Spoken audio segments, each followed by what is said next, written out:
નમસ્કાર દર્શક મિત્રો, આપ સૌનું સનસનીખીજ ન્યૂઝમાં હાર્દિક સ્વાગત છે। નજર કરીએ આજના સમાચાર ઉપર। રાજ્યમાં હાહાકાર મચાવી રહેલા ચાંદીપુરમ વાયરસ વડોદરામાં પહોંચ્યો। શહેરના ભાયલી વિસ્તારમાં એક શંકાસ્પદ કેસ સામે આવ્યો। બાળકને ગોત્રી સરકારી હોસ્પિટલમાં આપવામાં આવી રહી છે સારવાર।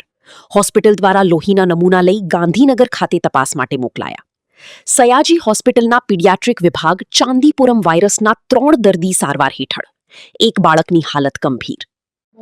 અત્રેની એસએસજી હોસ્પિટલના પીડિયાટ્રિક વિભાગમાં પંચમહાલ ગોધરા એરિયાના 3 પેશન્ટ છે। ચાંદીપુરમ સસ્પેક્ટેડ હતા, પરંતુ એનો રિપોર્ટ હવે નેગેટિવ આવી ગયો છે અને એમાં એક જે પેશન્ટ છે 3.5 યર એ થોડું વેન્ટિલેટર પર છે। બાકી બીજા 2 જણ નોર્મલ એની તબિયત થઈ ગઈ છે અને વધારે પેશન્ટ નથી। 3 જ સસ્પેક્ટેડ હતા, એ પણ નેગેટિવ છે, એટલે પોઝિટિવ કોઈ પેશન્ટ અત્યારે દાખલ નથી। મેડમ, આ જે ચાંદીપુરમ રોગ છે એના સિમ્પટમ્સ શું છે અને વાલીઓએ કઈ રીતે ચેતવવાની જરૂર છે?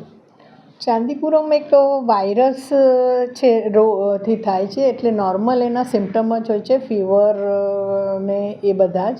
એટલે વાલી મોસ્ટલી તો બધા અમે ધ્યાનમાં આવ્યું છે ત્યાં સુધી પંચમહાલ ગોધરા છોટાઉદેપુર સાઈડના પેશન્ટ હોય છે, તો ત્યાંનું તંત્ર થોડું એલર્ટ થાય અને ચોખ્ખાઈ થોડી જે સેન્ડ ફ્લાયથી જે થાય છે એ બાબતમાં થોડું ધ્યાન રાખે, ચોખ્ખાઈ રાખે।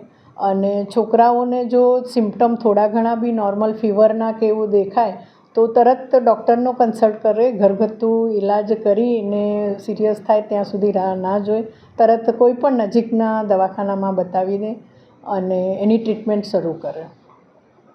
કેટલા વર્ષનું બાળક? આમ તો પીડિયાટ્રિક વિભાગમાં થાય છે 15 વર્ષ સુધીમાં, પણ હમણાં જે દાખલ છે એ 3.5 યરનું જે છોકરું છે એ થોડું સિરિયસ છે। શું થાય? તાવ આવે? નોર્મલ સિમ્પટમ વાયરલ જે હોય છે એ જ છે, તાવ આવે એ જ વધારાનું સિમ્પટમ હોય છે।